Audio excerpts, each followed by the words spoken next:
당신은 행복하십니까? 라는 질문을 받는다면 우리가 선뜻 행복하다고 답할 수 있는 사람이 얼마나 많을까요? 어쩌면 우리가 이 질문을 받을 때 나는 걱정이 없습니다. 아무 문제가 없습니다. 이런 말과도 동의어가 될 수 있고 또 그렇게 이해하기 때문에 행복이라는 말 혹은 행복하십니까? 라는 질문에 예, 저는 행복합니다. 라고 말하기는 쉽지 않을 겁니다. 유명한 사상가 중에 한 분인 버트란트 러셀의 책 행복의 정복을 보면 나 자신에게 나는 과연 행복한가? 행복하지 않다면 무엇이 원인인가? 라는 질문에 대한 문제가 나옵니다. 선뜻 대답하기 어렵습니다. 가끔 세상에서 나만 불행한 것 같고 다른 사람들은 행복한 것 같다는 생각이 들 때가 있습니다. 실은 누구나 불행의 순간이 있고 자신이 행복하다고 자신 있게 말하는 사람은 의외로 그다지 없다는 것을 알게 됩니다. 행복하다라고 말했다가 며칠 뒤에 불행이 기다렸다는 듯 다가오는 것을 보기도 하고 불행하다고 여기는 순간 어느 순간 행복한 시절이 돌아오는 것을 보기도 때문입니다. 러셀은 이 책 속에서 선천적으로 행복한 사람이 아니었다라고 고백을 합니다. 사춘기 때 삶을 증오해서 자살할 생각을 가졌었고 심지어는 5살 때 자신 앞에 길게 뻗은 인생의 지루함을 얼마나 견딜 수 있을까 생각할 정도로 조숙했다고 합니다. 하지만 훗날 삶을 즐길 수 있게 되었는데 그 비결을 다음처럼 밝히고 있습니다. 이렇게 삶을 즐기게 된 비결은 내가 가장 갈망하는 것이 무엇인지를 알아내서 대부분은 손에 넣었고 본질적으로 이룰 수 없는 것들에 대해서는 깨끗하게 단념했기 때문이다. 예를 들어 나는 어떤 것들에 대해 의심의 여지가 없이 명확한 지식을 얻고자 하는 욕심 따위는 단념했다. 하지만 무엇보다도 내가 삶을 즐기게 된 주된 비결은 자신에 대한 집착을 줄였다는 데 있다. 나 또한 자신의 죄와 어리석음, 결점에 대해 깊이 생각하는 버릇이 있었다. 나는 차차 자신과 자신의 결점을 대수롭지 않게 여기는 법을 배워나갔다. 나는 외부의 대상들, 즉 세상 돌아가는 것, 여러 분야의 지식, 그리고 내가 호감을 느끼는 사람들에 대해서 더욱 관심을 기울이게 되었다. 이 책을 보면 바로 이 대목이, 이 문장이 행복해지는 비결을 잘 요약해주고 있다고 할 수 있습니다. 삶을 즐긴다는 것은 결국 행복해진다는 것입니다. 그의 말을 모두 동의할 수 있거나 또 모든 것이 성경적이다라고 볼 수는 없지만 그러나 분명한 것은 내가 갈망하는 것이 무엇인지를 알아내서 손에 넣었고 라는 말이 인간적으로 굉장히 다가온 말이었습니다. 돌이켜보면 나 자신이 불행하다고 느꼈던 순간은 내가 원하는 것을 얻지 못했을 때라고 느끼기가 쉽습니다. 그렇기에 요새도 내가 원하는 것을 얻기 위해 아둥바둥하고 살아가고 있는 것은 아니겠습니까? 버트란트 러셀이 자신에 대한 집착을 줄였다는 사실 또한 우리가 주목할 필요가 있는 대목입니다. 자기 안에 부정적인 생각에 에너지를 쏟아부은 것이 아니라 세상을 향해 에너지를 쏟아내며 삶을 즐길 수 있었다는 것, 그것이 바로 부정적인 생각, 할 수 없는 일에 너무 빠져 행복한 일들을 벌일 수 있는 기회를 낭비하지 않았다는 뜻일 겁니다. 살다 보면 갈망하는 것은 쉬울지 몰라도 그 갈망하는 것을 얻기는 어려울 때가 참 많습니다. 러셀처럼 삶을 즐기기는 결코 쉬운 게 아닙니다. 물론 러셀처럼 어느 순간에는 삶을 즐기고 행복해지는 경지에 오를지 모르겠습니다. 그런데 무언가를 갈망한다는 것은 그 안에 포기와 좌절을 내포하고 있는 것 아니겠습니까? 대부분의 사람들, 감옥에 갇힌 상태에서 행복을 누린다는 것은 본질적으로 불가능할 겁니다. 이런 위험한 감옥 중에 하나가 바로 자기 자신을 스스로 자기 안에 가두는 감정들일 겁니다. 이런 마음 상태로 행복이 거저 들어오기를 바라는 것은 무리일 겁니다. 행복할 때 사람도 많이 더 만나고 싶고 하고 싶은 것도 많아지고 주변을 둘러볼 여유도 많아진다는 것을 우리가 잘 압니다. 또 한편 행복한 사람은 자유로운 애정과 폭넓은 관심을 가지고 객관적으로 살아갈 때 가능할 것입니다. 한편 또 원하는 것을 얻었지만 얻고 나서 불행해지는 경우 어떻게 해야 될까요? 그 원하는 것이 만약에 돈이라면 그 돈이 많으면 행복할 줄 알았는데 모으는 과정에서 건강이 삐걱하고 화목이 깨지고 하는 경우를 우리는 많이 보게 됩니다. 행복해진다는 것이 무슨 일일까? 행복이란 무엇인가? 어떻게 하면 행복해질 수 있을 것인가? 인종과 종교, 사상의 차이에도 불구하고 세상 모든 사람들이 생각하고 있는 공통의 관심사라 할 것입니다. 행복은 이런저런 복잡한 생각을 할 필요가 없는 것일 수도 있습니다. 사실 나의 행복이 누군가에게는 불행이 될 경우도 있고 또 거꾸로 그런 경우를 당할 때도 많기 때문입니다. 사람들은 모두 다릅니다. 생김새도 성격도 환경도 다릅니다. 그러나 행복한 인생을 살고 싶은 것, 행복함을 추구하는 것, 이것은 모두가 똑같을 겁니다. 영국의 문호 셰익스피어가 쓴 글 중에 좋을 대로 하세요라는 소설이 있습니다. 이 책에서 셰익스피어는 이런 말을 합니다. 이 세상은 하나의 연극 무대요, 우리 인간 남녀는 무대 위의 배우에 불과하다. 그러면서 그는 인생을 7막으로 이루어진 연극으로 분류했습니다. 어머니 젖을 먹는 유아기, 학교 가기 싫어하는 배움의 아동기, 연인의 미세한 부분까지 찬미하는 사랑에 빠진 연인기, 명예를 위해서는 죽음도 불사하는 싸움에 빠진 군인기, 기름진 음식 먹고 세상 바른 말 잘하는 정의기, 입과 손발에 힘 빠지는 노인기, 그리고 이빨 빠지고 눈도 희미해지고 먹지도 못하고 모든 것이 희미해지는 노만기, 이렇게 7단계로 말입니다. 여러분은 이 7단계 중 어디에 해당하십니까? 지금은 아닐지라도 우리의 인생은 결국 이 7단계를 모두 겪게 될 것입니다. 행복을 향한 인간의 소망은 목숨 다는 날까지 다하게 될 것이고 결국 그 시대에 따라 환경에 따라 행복이 무엇인지 생각할 겁니다. 어느 노인정에서 있었던 일입니다.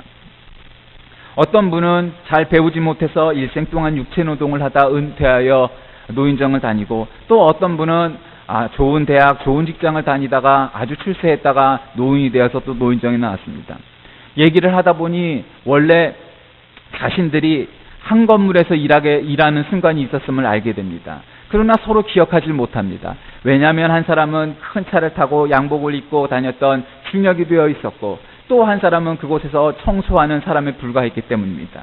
그런데 일생을 다르게 살았던 것처럼 느꼈던 그 두 사람이 결국 한 직장에 있었고 그리고 나중에는 결국 한 노인정에서 만나 서로 이야기해보니 이렇게 살았던 저렇게 살았던 자식하는 거며 자신의 건강 걱정하는 거며 또 여러 가지 처한 상황이 별로 다르지 않다는 것을 깨닫습니다. 결국 인생이란 많이 배웠건 그렇지 못하건 또 부유하게 살았건 가난하게 살았건 결국 나중에 노인이 돼서 하루하루를 건강하게 살 걱정을 하면서 살게 되는 것이 결국 가야 될 일 아닌가 하는 것입니다. 세상 사람들이 찾는 행복은 크게 두 가지로 나눌 수 있습니다. 하나는 마음의 행복입니다. 마음의 행복은 그 사람의 마음가짐에 따라 다르게 나타날 수 있습니다.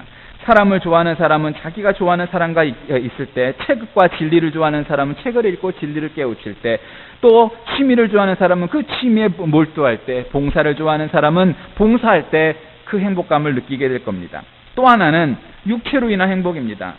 스포츠나 여러 가지 취미 그리고 또 육체적인 만족감을 위해서 그것에 투자하고 집중하여 카타르시스를 경험하고 성취감을 맛보는 겁니다. 그러나 문제는 이러한 마음의 만족이나 육체적인 성취감으로는 진정한 행복을 맛보지 못한다는 데 있습니다. 그것을 이룬다 해도 영원한 지속감을 가질 수 없는 것이 사실입니다. 이렇게 행복을 찾아다니는 인생들에게 주님은 말씀하십니다. 수고하고 무거운 짐진 자들아 다 내게로 오라. 내가 너희를 쉬게 하리라. 예수께서 가라사대 내가 곧 길이요 진리요 생명이니 나로 말미암지 않고는 아버지께로 올 자가 없느니라. 내가 주는 물을 먹는 자는 영원히 목마르지 아니하리니 나의 주는 물은 그 속에서 영생하도록 솟아나는 샘물이 되리라. 주님의 12제자 중 한 사람인 야고보 역시 행복을 찾던 사람입니다. 야고보뿐만 아니라 12제자 모두가 그렇지 않았겠습니까? 근데 야고보는 우리에게 아주 중요한 인물입니다. 왜냐하면 야고보를 보면 행복의 방법이 나오기 때문입니다. 그래서 저는 오늘 이 말씀의 제목을 행복의 정복이라고 잡았습니다. 물론 아까 초반에 나왔던 버트란트 러셀의 책 제목이기도 합니다. 우리가 어떻게 하면 행복을 정복할 수 있을까? 그래서 저는 오늘 그렇게 잡아먹었습니다. 야고보를 통해 우리가 도대체 어떻게 하면 행복해질 수 있을까 생각하는 오늘 하루가 되시길 바랍니다. 야고보의 아버지는 원래 세베대입니다.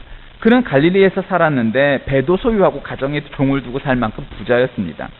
그에게는 아버지의 일을 돕는 두 아들 요한과 야고보가 있었습니다. 주님이 사랑하셨던 제자 요한은 야고보의 친형이었습니다. 세베대는 두 아들이 다른 가정처럼 자신의 가업을 이어가기를 원했습니다. 야고보는 형 요한과 함께 아버지를 도우며 평범하게 살았던 사람입니다. 그런데 어느 날 예수님을 만나고 난 뒤 아버지를 버려두고 예수님을 따라 나섭니다. 야고보는 거부였던 아버지로부터 물려받은 많은 재산을 팽개친 채 예수를 따랐던 겁니다. 내일 아침 걱정 안 하는 사람이 없이 굶주리는 사람 많던 그 당시 거대한 상속을 포기하기란 쉬운 일이 아닙니다. 사실 가룟 유다를 제외하고 다른 제자들은 모두 가난했습니다. 그래서 내버릴 것이 별로 없어서 경제적으로만 따진다면 가업을 혹은 직업을 포기하고 예수님을 따라 나선다는 것이 큰 모험이 아닐 수 있었습니다. 최소한 경제적으로는 말입니다. 그런데 야고보는 그렇지 않았습니다. 야고보가 재산을 포기하고 예수님을 따라 나섰을 때 그것을 순수한 신앙의 동기라고 포장하는 것은 무리일 것입니다. 정확히 말하면 그에게는 세상적인 야심 혹은 명예욕 혹은 권력욕 같은 것이 있었을 겁니다. 분명. 그래서 그것을 이룰 수 있는 방법으로 가업을 이루어서 하는 것보다는 세상을 호려가는 정치가가 되고 야심가가 되고 명예욕을 갖는 사람이 되고 싶다 하는 계산이 그에게는 있었을 겁니다. 아, 이 양반을 따라가면 내가 출세할 수 있겠구나. 그런 계산이 왜 없었겠습니까? 마가복음 10장 35절에 보면 이런 기사가 나옵니다. 야고보와 요한이 예수님에게 와서 이런 부탁을 합니다. 선생님, 무엇이든지 우리의 구하는 바를 우리에게 해주십시오. 그래 내가 너에게 무엇을 해주기를 원하느냐? 야고보와 요한이 대답하기를 주의 영광 중에서 우리를 하나는 주의 우편에 하나는 좌편에 앉게 하여 주소서. 예수님이 오병이어 기적 일으키시는 것을 보았거든요. 베세다에서 소경 고치는 것을 보았거든요. 변화산상에서 말할 수 없는 광채 띈 그 신비한 체험을 했거든요. 그래, 이분이야말로 우리를 지방의 부자에서 아주 세상적인 그런 출세가로 만들어질 수 있을 거야. 그렇게 생각했던 겁니다. 그러나 자기 형제가 하나는 영의정, 하나는 좌의정 이렇게 하겠다는 말을 한번 들어보십시오. 이 사람들의 마음속에 그런 야심욕이 없었다고 볼 수 없습니다. 그러나 여러분, 여기에 양보할 수 없는 행복의 방법이 있습니다. 행복해지기 원한다면 버리고 포기한다는 겁니다. 많은 분들이 행복을 밖에서 안으로 채워 넣어야 한다라는 것을 집중합니다. 내 지갑에 돈과 수표가 채워져야 행복하다고 생각합니다. 집안에 온갖 비싼 장식품이나 가구들로 채워야 행복할 것이라고 생각합니다. 그러나 진정한 행복은 그러한 소유에서 오는 게 아니라 버림과 비움에서 오는 것임을 깨달으시기 바랍니다. 세상은 행복을 성공과 동일시합니다. 그래서 그것을 쟁취하고 소유하기 위한 방법들을 끊임없이 주입합니다. 행복의 조건을 외부에서 찾고 그것을 찾아 방황하는 것입니다. 그러나 여러분, 인간의 욕심은 끝이 없습니다. 우리의 집이 조금 더 넓어질 때마다, 우리의 차가 조금 커질 때마다, 우리 통장과 지갑에 돈이 더해질 때마다 그에 비례할 만큼 우리의 행복이 더 커져간다면 어쩌면 우리는 무조건 성공하고 출세하고 그렇게 승리하는 것만을 위해서 추구하면서 살아도 충분할 것입니다. 그러나 작은 성공일지라도 또 작은 출세라도 우리가 그런 것들이 더해할 때마다 우리가 더 많이 행복하지 않았음을 알지 않습니까? 아프리카에 가면 원숭이가 많이 있습니다. 원숭이를 잡는 방법이 아주 간단합니다. 병목이 잘록한 투명한 유리병을 단단히 고정시켜 놓고 그 안에 바나나를 넣어두습니다. 그러면 호기심이 많은 원숭이가 그 호리병 속으로 손을 집어넣어 바나나를 잡습니다. 그 순간 소리를 지르면서 달려가면 당황한 원숭이가 어쩔 줄을 모르고 허둥대다가 결국 잡힙니다. 왜 그렇겠습니까? 원숭이가 한 손에 쥔 바나나를 놓지 않기 때문입니다. 그래서 그 바나나를 붙잡은 채 손을 빼내려고 애를 쓰다가 결국 호리병에 주먹이 통과하지 않으니까 잡히고 마는 것입니다. 어쩌면 우리 인간의 모습이 그 원숭이와 별반 다를 바 있겠습니까? 사람이란 것은 하나를 가지면 또 하나를 갖고 싶고 9을 가지면 10을 채우고 싶습니다. 우리 안에 끊임없이 이러한 갈망, 갈증, 갈급증이 있게 마련입니다. 그래서 야고보 역시 인간적인 그러한 야심이 없었던 인물은 아닙니다. 또 야고보는 두 번째 행복의 방법을 우리에게 가르쳐 주는데 그것이 누가복음 9장 51절 말씀 이하에 나옵니다. 갈릴리 지방과 산상변화가 있은 지 얼마 안 되어서 주님은 제자들과 여행을 하십니다. 먼지투성이 좋지 않은 도로 사정 때문에 피로가 겹쳐 쉬고 싶을 때 사마리아인들에게 쉴 곳을 간청합니다. 그러나 보기 좋게 거절당합니다. 시장하고 피로에 지친 야고보와 요한이 화가 머리끝까지 나서 이야기합니다. 주여, 우리가 불을 명하여 하늘로 쫓아내려 저희를 멸하라 하기를 원하나이까. 지금 야고보가 하는 말이 무엇입니까? 사마리아인들을 소돔의 불과 유황으로 싹 쓸어버리자. 아니, 하나님 나라의 복음을 전하러 온 사람 입에서 이런 말을 하는 겁니다. 여러분이 아시는 것처럼 사마리아인들은 아시리아 사람들이 북이스라엘을 점령한 뒤 각국의 죄수들을 이 지역에 풀어 거기서 태어난 혼혈아들입니다. 그래서 유대인들은 사마리아인을 사람 취급하지 않고 개만도 못한 인간으로 여겼습니다. 그러니 유대인들을, 특히 예수님과 예수님의 제자들을 그렇게 없이 여기고 호의를 베풀지 않는 사마리아인들에게 화가 난 것은 어쩌면 당연한 일일 겁니다. 그런데 화가 날 수는 있고 뭐라고 할 수는 있겠지만 불을 명하여 저희를 멸하라, 죽이자, 이렇게 말하는 겁니다. 내 안에 어떤 기준을 정해놓고 다른 사람을 정죄하는 한 그 마음에 어떠한 평안과 행복도 있기는 어려울 겁니다. 여러분, 야고보는 그렇듯 애초에 태어날 때부터 그의 영혼 혹은 그의 심령, 그의 성격이 아주 그냥 온화하고 아주 그냥 성자로서 태어났던 사람이 아니라 어쩌면 우리가 흔히 볼 수 있는 그냥 보편적인 성품을 가졌던 사람입니다. 그럼에도 불구하고 그가 진정한 사도가 되었기에 우리에게는 제시하고 있는 바가 참 많습니다. 그런 야고보가 하나님께 성령 충만함을 입고 예수님 말씀 따라 살아서 진정한 사도가 되게 됩니다. 여러분, 이렇게 편견을 가지고 있던 사람이 결국 나중에 스페인에까지 가게 됩니다. 야고보의 별명이 무엇입니까? 사마리아 사람들을 유황불로 멸망시키자 성질 부리는 것을 보듯 그는 성격이 불처럼 급한 사람이고 정의감에 사로잡혔던 사람입니다. 폭풍우 같은 기질, 태풍과 같은 정열, 그리고 불같은 성격의 소유자였습니다. 그래서 평소에는 점잖고 잠잠하다가도 노여움을 화산처럼 폭발시키곤 합니다. 그래서 주님이 야고보의 별명을 보아너게, 즉 우레의 아들이라고 지어주는 것 아닙니까? 천둥 번개가 치듯이 그의 성격이 그렇게 불같았다라는 뜻 아니겠습니까? 야고보는 예수님의 제자 가운데 가장 먼저 순교한 인물입니다. 헤롯 왕은 교회 지도자들 가운데 가장 먼저 야고보를 잡아 죽입니다. 이게 뭘 말하는 겁니까? 열성과 정열로 똘똘 뭉친 야고보의 입을 틀어막는 것이 기독교 전파를 막는 지름길이라고 여긴 까닭 아니겠습니까? 사실 야고보의 성격은 그리 칭찬받을 만한 것은 아닙니다. 게다가 성격이라는 것은 사람이 가장 고치기 힘든 부분 아니겠습니까? 어쩌면 예수를 믿어도 성격대로 믿는다고 하지 않습니까? 온화한 사람은 예수를 믿어도 온화하게 믿고, 불같이 믿는 사람, 불같은 성격은 예수를 믿어도 불같이 믿습니다. 그러니 야고보의 성격도 그랬을 겁니다. 예수님이 제자 되고 나서 성격이 고쳐졌던 것이 아닙니다. 성격이 고친 게 아니라 그의 성격의 방향이 바뀌었던 것입니다. 그의 열정은 그대로였습니다. 다만 그 열정을 아무데나 쏟은 것이 아니고 주님의 복음을 전하는 데 집중했던 것입니다. 야고보의 형 요한도 우리의 아들로 불릴 만큼 성격이 급하고 열정적인 사람이었습니다. 주님과 관계를 가지면서 그의 방향이 바뀌었던 겁니다. 반모성까지 가서 복음을 전하는 쪽으로요. 그리고 그가 사랑의 사도라고 불리는 사람이 되지 않았습니까? 예수님의 어머니였던 마리아를 끝까지 모셨던 그런 사람 아니었습니까? 바로 여기에 행복의 세 번째 비결이 있습니다. 우리의 성격을 바꾸기는 쉽지 않지만 그 성격의 방향과 쓰임을 바꾸는 것, 그럴 때 우리가 행복해질 수 있음을 믿으시길 바랍니다. 우리가 아무리 천둥 같은 성격, 우레 같은 성격 그럴지라도, 그것이 쉽게 고쳐지지는 않을지라도 그것이 주님의 말씀에 합당하게, 그 사역과 그 비전에 합당하게 쓰일 때 하나님께서는 그것을 들어 쓰신다는 것입니다. 마지막으로 야고보에게서 배우는 행복의 비결은 바로 목표를 향해 끝까지 달려갔다는 것입니다. 여러분, 사실 모든 사람이 다 성공하고 다 승리하고 다 대가가 되는 것은 아닙니다. 여러분, 그 이유가 무엇이겠습니까?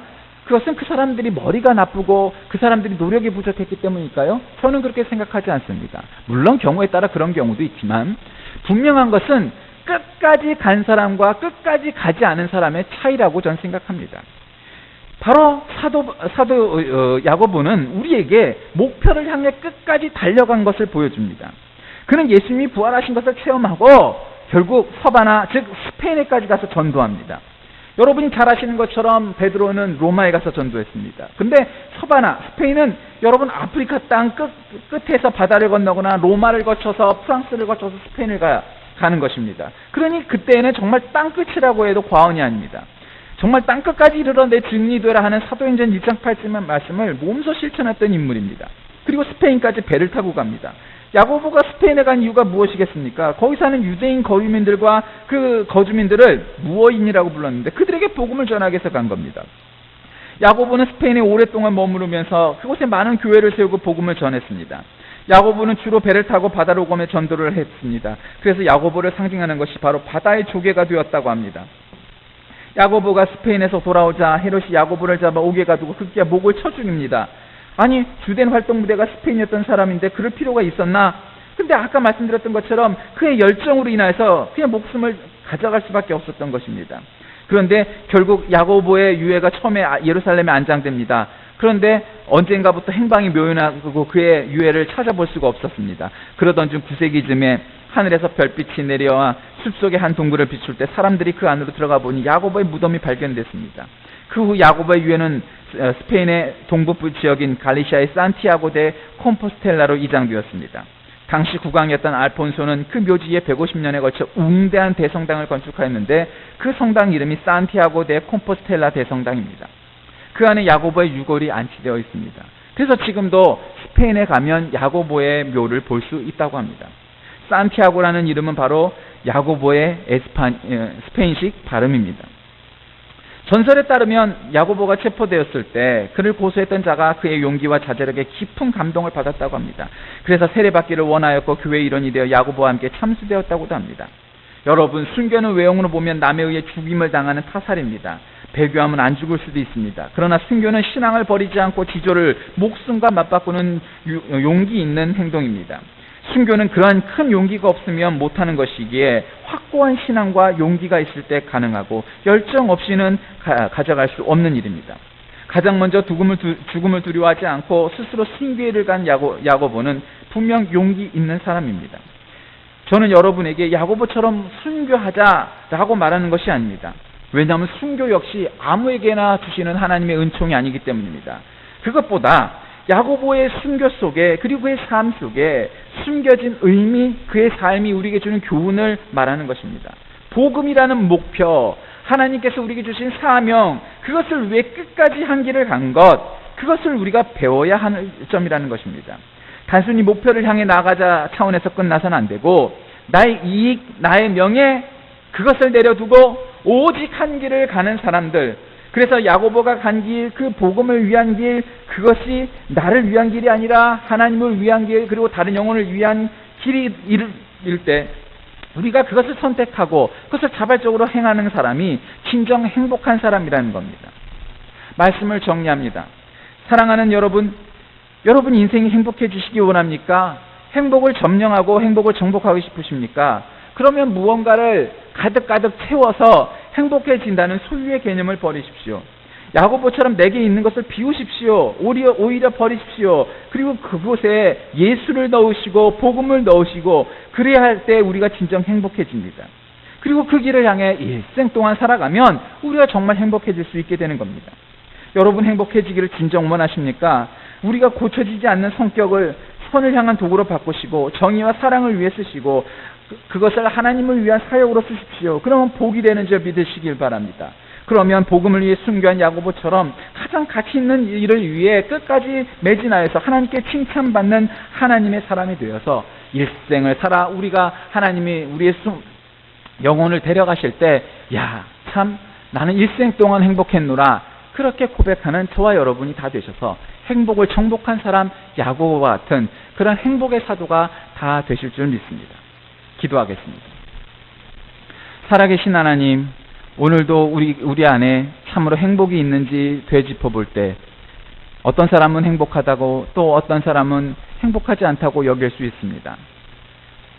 가장 먼저 순교하였던 야고보를 통해 우리가 진정 행복해지는 것은 오래 살고 건강하고 하는 일 따위로 사는 것이 아니라 하나님께서 우리에게 주신 사명을 위해 매진하였던 야고보처럼 많은 재산도 포기했지만 그러나 더 귀한 면류관을 얻었던 야고보처럼 사는 것이 우리가 진정 행복해지는 이름을 깨닫게 하여 주시고 그 목적과 비전을 향하여 살아가는 우리 모두가 되게 하여 주옵소서. 예수 그리스도의 이름으로 간절히 기도드립니다. 아멘.